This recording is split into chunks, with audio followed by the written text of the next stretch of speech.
I've just always been very fascinated by the people behind things and like why did they start those. On LinkedIn, it's company raising money, some big VC or big founder in the States, and hey, they went to University of Calgary, they went to University of Waterloo. I just felt like there was a gap in the market, right? Like, Hey, what's up, everyone? My name is Alex, and welcome to Behind the Frames. Evan is a serial entrepreneur, and today he is the host and the creator behind the Hard Part podcast. The Hard Part podcast focuses on interviews with top executives and leaders and venture capitalists of the Canadian technology sector. everyone, when I'm talking about content and a podcast, are like, how much are you making on the podcast? How much do you make on the podcast? They just keep asking me that, and it's so frustrating. This is the avenue to something so much bigger, and you don't see that to really meet with founders like, oh, I'm raising money, and I'm like, okay, well, I can connect you with other investors. At the same time, I would love to participate. And in my conversation with Evan, we talked a lot about his lessons from posting over 100 episodes over the last 2 years.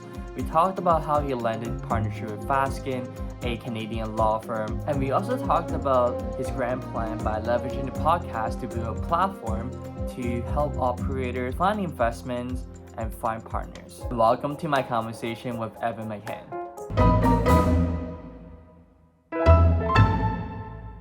If you have to organize your life post-university to now into different chapters, how would you organize them? I'd say the first part after I graduated was going more the corporate route. I worked in finance for a little bit. I think that's not unusual for anyone coming out of university. You just kind of, it depends on where you go to school and what your classmates are doing, and you know what your parents did and what your other people you're surrounded by. You only when you're that age, when you're 18 to 21, 22, whenever most people graduate, your world is just kind of like what you're surrounded by, right? So I think I jumped into that space post graduation, and then kind of, I wouldn't say got tired of it, but I just didn't like the slower pace, and just wasn't a great fit for me. Didn't like the corporate environment.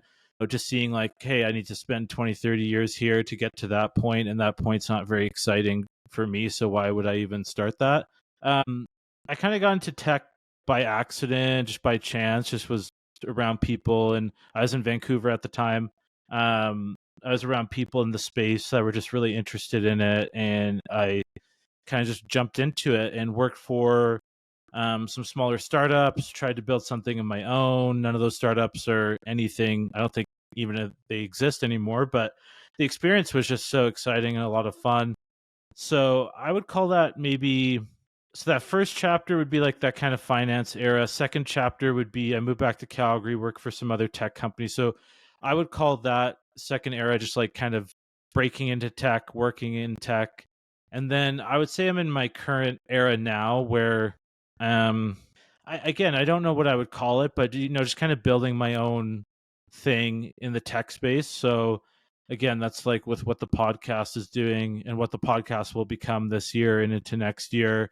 And some work I do with different startups and Fasken, a Canadian law firm as well. So That's awesome, man. And speaking on that, was there a moment specifically you realized you got interested in technology slash venture? when I was coming out of university, I was very interested in investment banking, and then doing all that traditional career path of either hedge fund or private equity.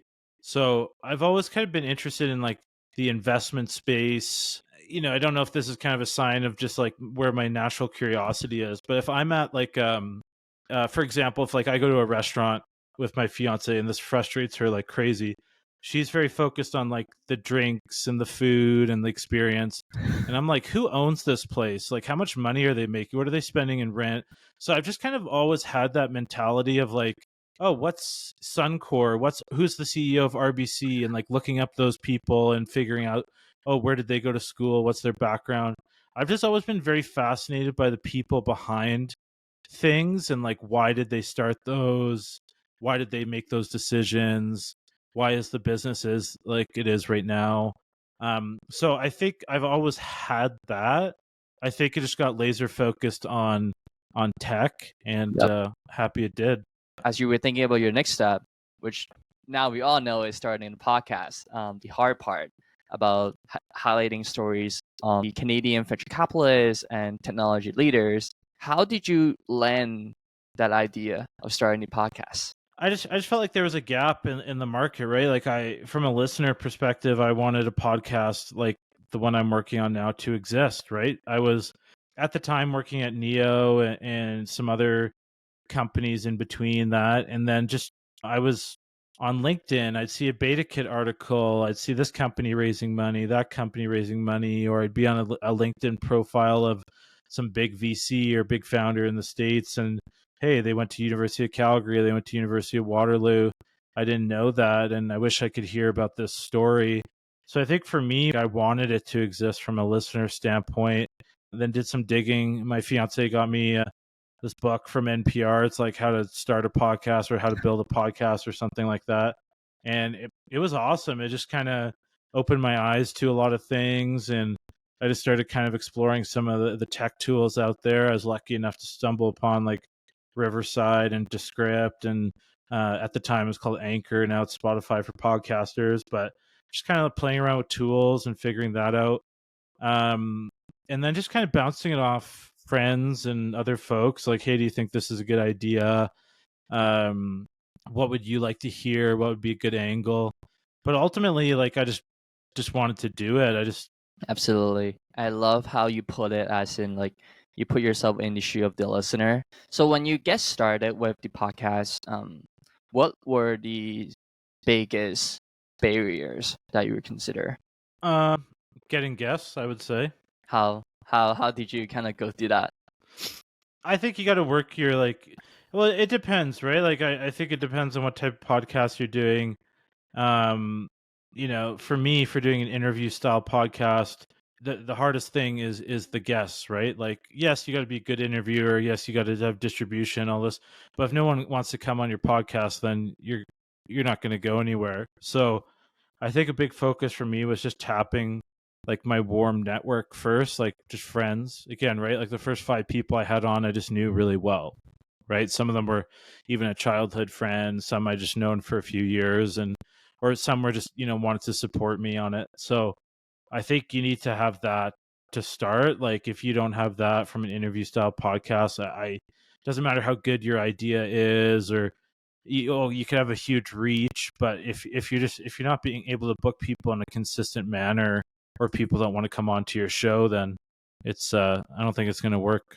What are some tips or advice that you could give to people who's starting out? I know, like when I think about your niche, you're interviewing VCs and technology leaders and executives, and these people are really, really hard to get, I can imagine. So yeah, I'm curious if there are any tips that you could provide to the audience who are listening to get better at that. So this advice would be for people that are like in a similar spot to me, or you're trying to interview a particular niche, but you want to interview the most interesting and respected people in the space.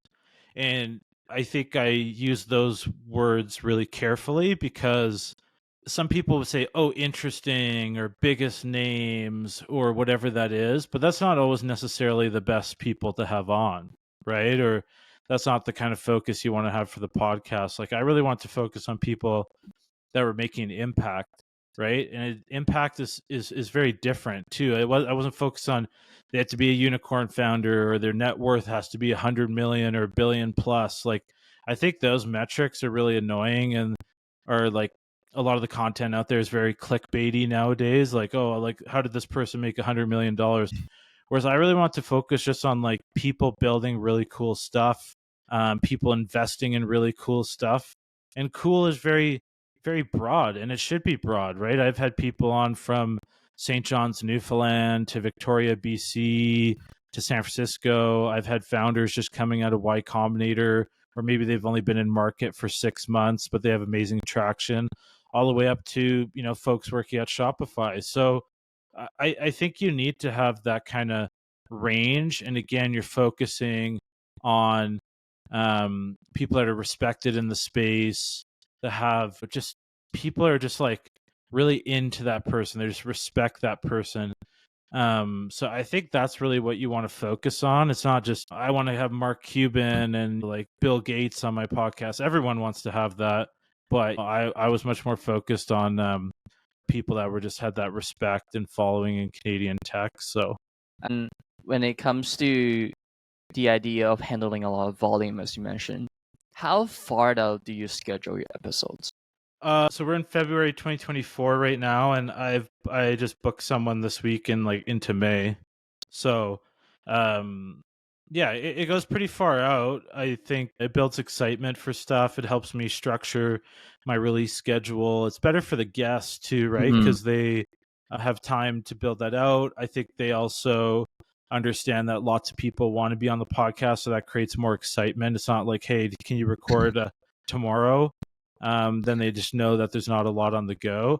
And I think it just helps everyone, right? Especially me. I know like it helps me the most, but it does help everyone.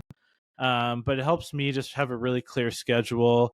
And I also try and I would say always have a backlog of episodes, right? Like you never want to release something and then have nothing recorded. So I always have 2, 3, 4 episodes in backlog, which is great. And I can work if anything needs to be pushed back from a release standpoint, because I'm also recording episodes now with people who haven't publicly announced what they're working on or stuff like that. So we're tying it to other media releases. So it's always good to have that. But yeah, I don't think there's any rule. I just think like whatever your release schedule is, you should probably have 2 to 4 times that banked. So yeah, if you're doing 1 episode a week, you should have 2 to 4 episodes banked. If you're doing 2 episodes a week, you should have 4 to 8, probably 4 to 6. Makes sense. And when it comes to like recording the podcast, your journey has been just over 2 years now. That's super phenomenal. Because there's a statistics I heard. Almost like 70 to 80% of podcasts don't last more than 3 episodes. So the idea of you posting over 100 episodes consistently over 2 years, I think it speaks volume about the dedication that you have and the discipline that you take to your podcast. So I wanted to ask about like, if you look back to these 2 years, what was the biggest mistake that you made or you have changed about how you treat or see the podcast? I think biggest mistake, I don't think I've done anything wrong. I think the only thing I might have done differently from day one has just done more episodes, right? Like I think the biggest thing holding me back in the beginning was just I thought everything had to be perfect, and I was worried about reaching out to certain people. But yeah, I think I wish I had just done more, because if I had kept up my pace of trying to do 2 a week, then I might be at 150 now. So I'd be that much further ahead from all the network effects and positive signals you get from doing quite a bit of episodes. So yeah, I wouldn't say I did it wrong. I think everyone, when you're starting, you're just trying to figure it out. But I think everyone should, if you have the ability to, do as much as you can in the beginning. Makes sense. And when you say positive signals, can you tell me more about what that means and what that looks like?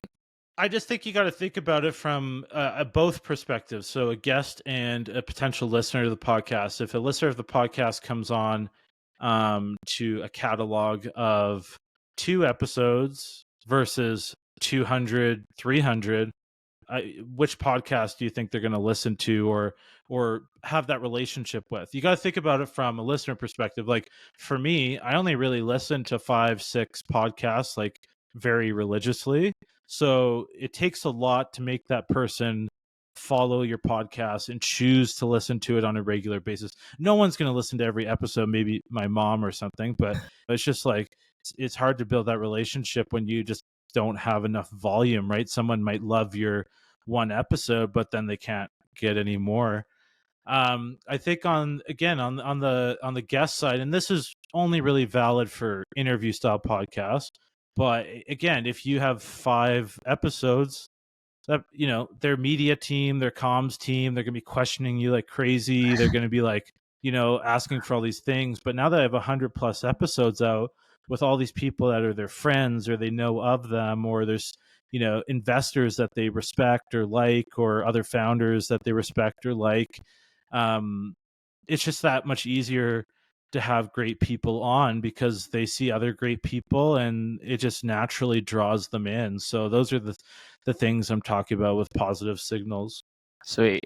And when you talked about like their 5 to 6 podcasts that you listen to religiously, can I make a guess one of those are? What one of those are? Sure. Is it My First Million Pod? Is it one of them? I like those guys a lot, and I did go to one of their live recordings in Vancouver in February of last year. That was really fun. They had Andrew Wilkinson on stage. I like theirs a lot, but I'd say top 5 in no particular order would be Acquired. I absolutely love that podcast, and it's just so unique. And I say my Invest Like the Best, Patrick O'Shaughnessy. He does a fantastic job. He just had Kushner from Thrive Capital on, who's like never done an interview ever. So Yeah. Patrick just gets really, really insane access. Founders, which again is like a same kind of group as Invest Like the Best. Colossus, I think, is called their podcast network. Yep. But with David Senra, that's a fantastic one. I like the All In podcast, but not the politics and US stuff. I usually skip over that because it's just annoying. But when they kind of get into tech and they're talking about stuff, it's actually quite interesting, and I like how they kind of go back and forth and have different opinions and challenge each other. So that one, but just when they're talking about technology. And then 5th one, what would be a good? I like the Logan Bartlett show. It was called Cartoon Avatars for a little bit, but Logan is a partner at Red Point Ventures, and I've actually chatted with him once about just kind of podcasting and stuff, but he gets some really interesting guests, and I just like his style and his questions and how he goes about things. So those would probably be my top 5. That's cool. That's cool. Yeah. And now I want to move away from podcasts a little bit because I think it's pretty exciting that in June 2023, Fasken Law has sponsored a podcast. Is that correct? Yeah, they sponsor my podcast. Yes. How does that work? In what way? Is it like a strategic sponsorship for however many episodes?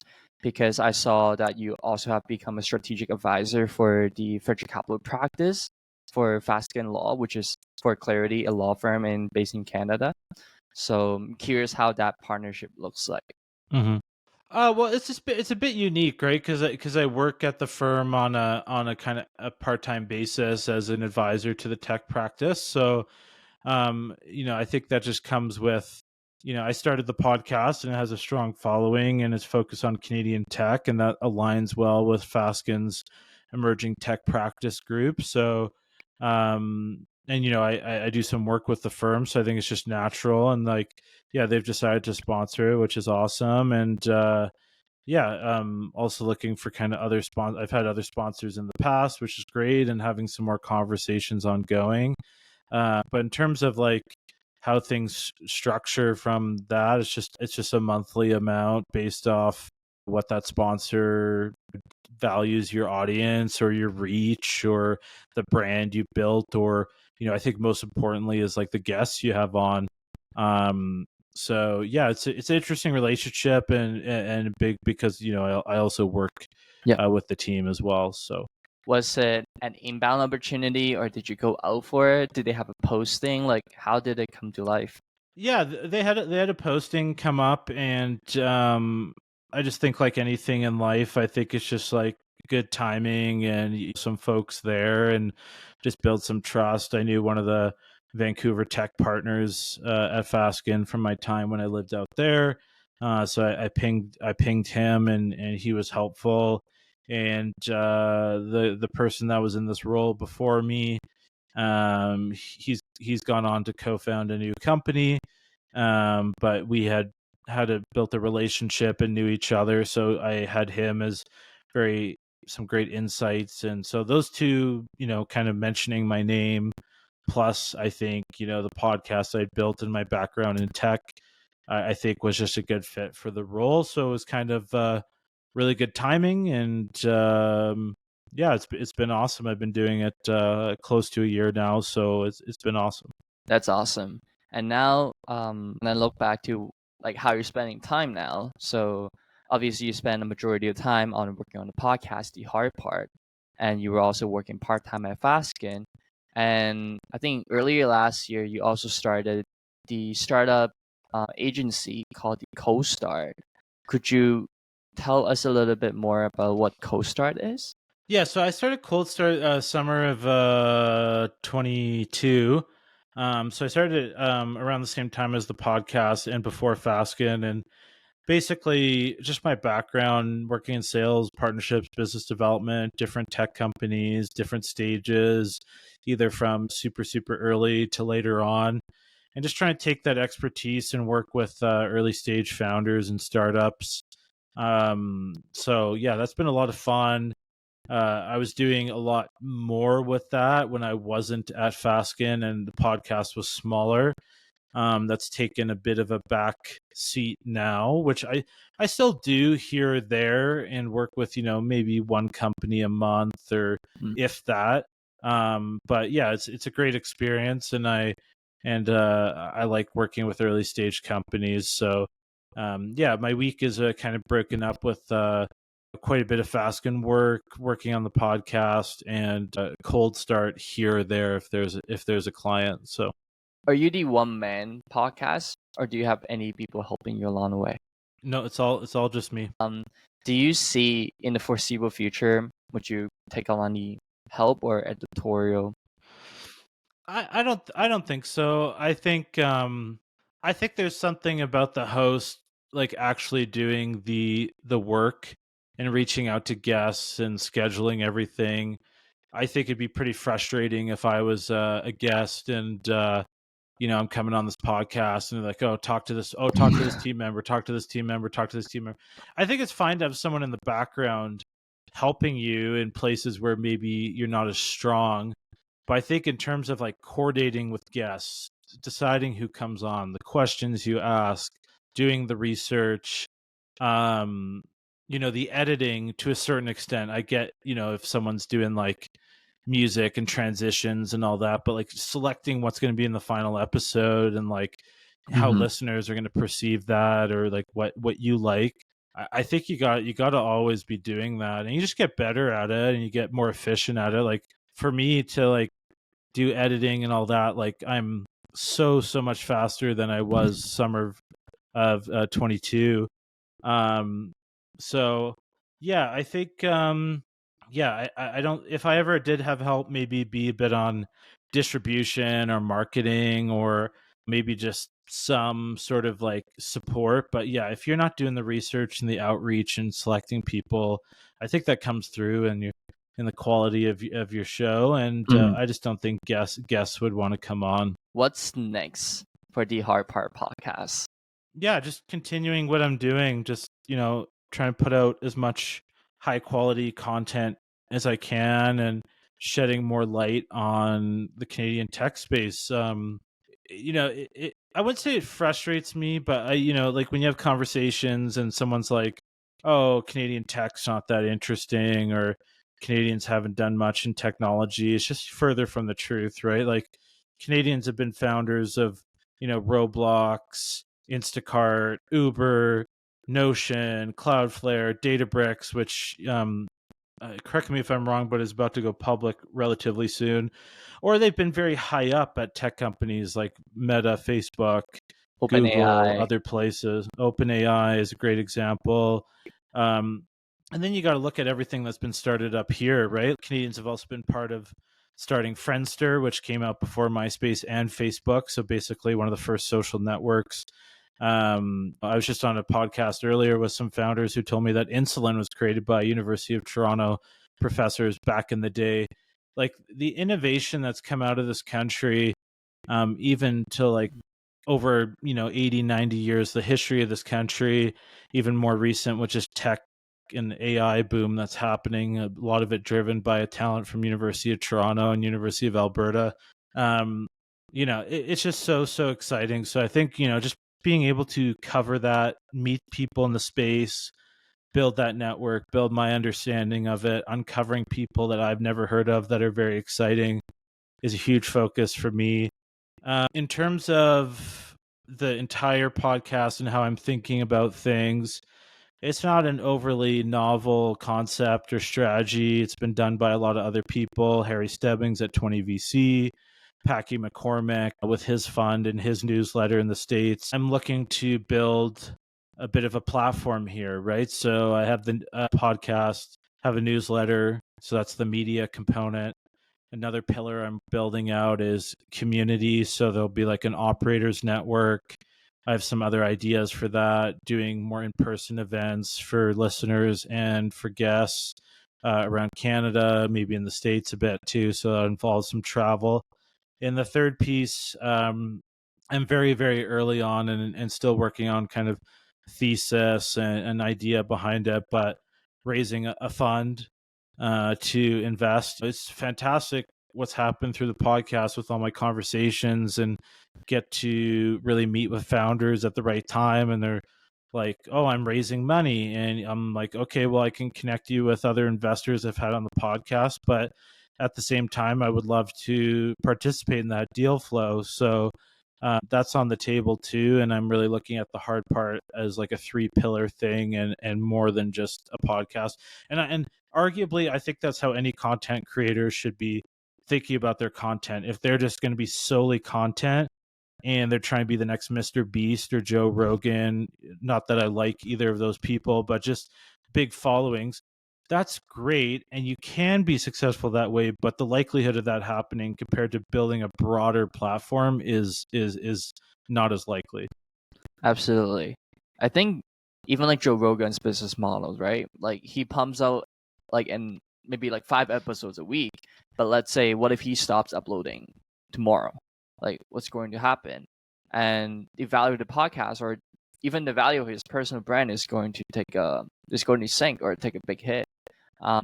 When I think the notion of adding the 3 pillars, the media, the operations, and the community pillar together, it really helps you to build a legitimate, long-lasting business model that is beyond you, or like beyond the host, or like beyond just the media element.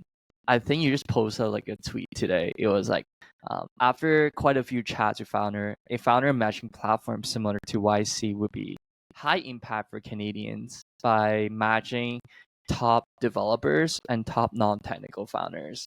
So I feel like there are so much talents out there in Canada interested in tech, and a lot of them are looking to build a business or start a business, but they don't have the access to the right developers, or like the right like product managers, or the right non-technical talents. So I think that community would be really, really cool. But I think this is just my focus on creating content is some people just create random funny content that's interesting and exciting, and I think that's fine. There's a bucket there.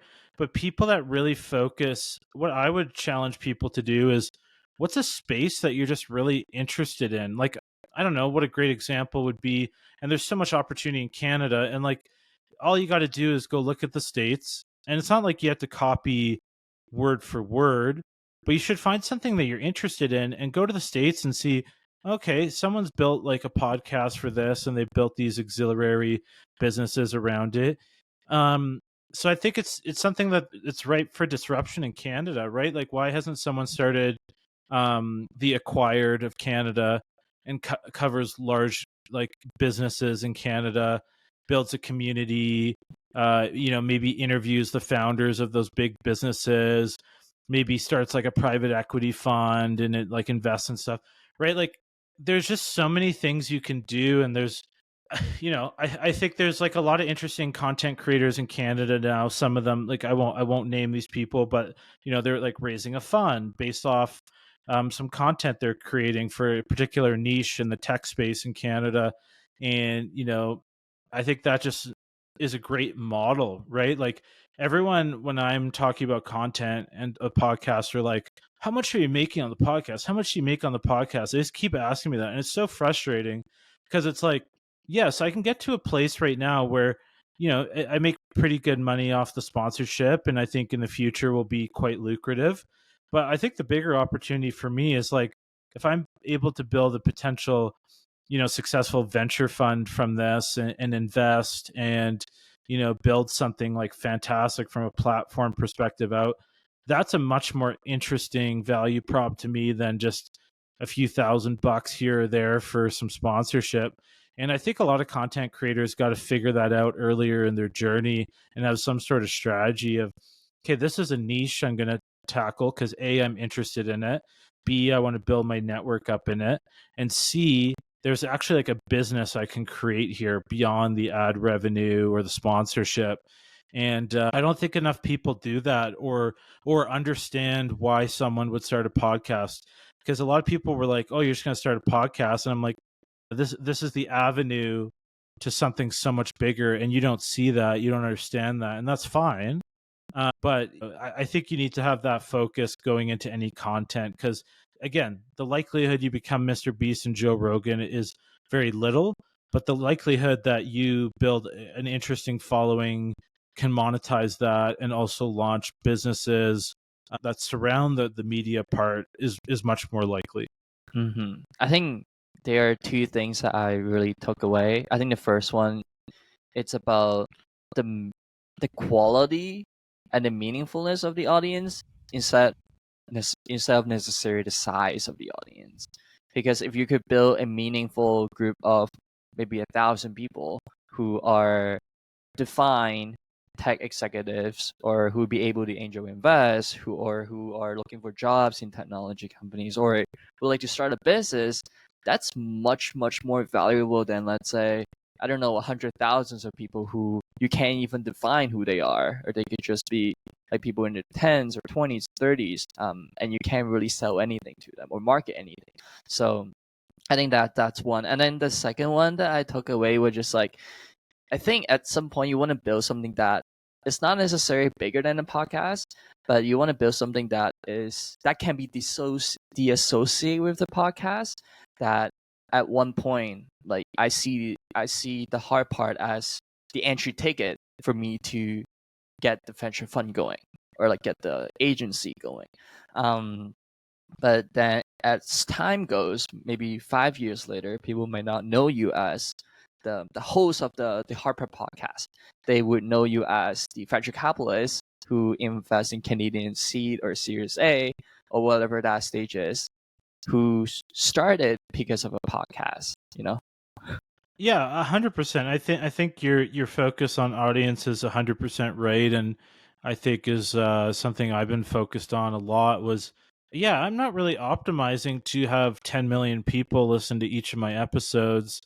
I much rather have, I think a long-term goal for me is 10 to 20, 50,000 Canadian tech folks, whether they're investors, founders, or, new grads or whatever, very, very intently listening to my content, right? Like, I think for me, that is like the best case scenario. And like that just builds so much density and you can create so much value add for that kind of network of folks, whether it's talent related, investment related, um, or beyond, right? I think like that's just like so much more interesting to me. And I think you're going to see more content creators kind of focus on that instead of just like have the highest number of listens, views, plays, whatever that may be. I see. And I'd like to sort of close it up with, what was the biggest thing that you had to unlearn since you started the podcast? Like focus on perfection, right? I think for me now, I really focus on just having I want the conversation to be kind of not messy in a bad way, but kind of very conversational, all over the place, going really deep, going into tangents, going into unlocks, because that's where the best content comes from, not being really structured and okay, you answered that question perfectly. Like, no, I rather it was a really, really long answer, and then we can clip it down or change it or modify it later. So I'd say the biggest thing I had to unlearn was not expecting perfection on the recording, actually looking for it to be not imperfect, but just very interesting and very random. And then I can really fix that later. So that'd be it for me. I see. So that wraps up for the podcast. Thank you so much, everyone, for coming in. And for the audience listening, please check out Evan's podcast, The Hard Part, on Spotify and Apple Music. And you can also find it Twitter or X or LinkedIn in the description. Thank you so much for coming, Evan. Hey everyone, thank you so much for tuning in. If you have found any part of this podcast helpful, please consider leaving a 5-star review, dropping a follow. It will help us a ton. Let's try to educate and inspire the next generation of creators, and we are still very, very, very early. Thank you so much, and stay safe out there.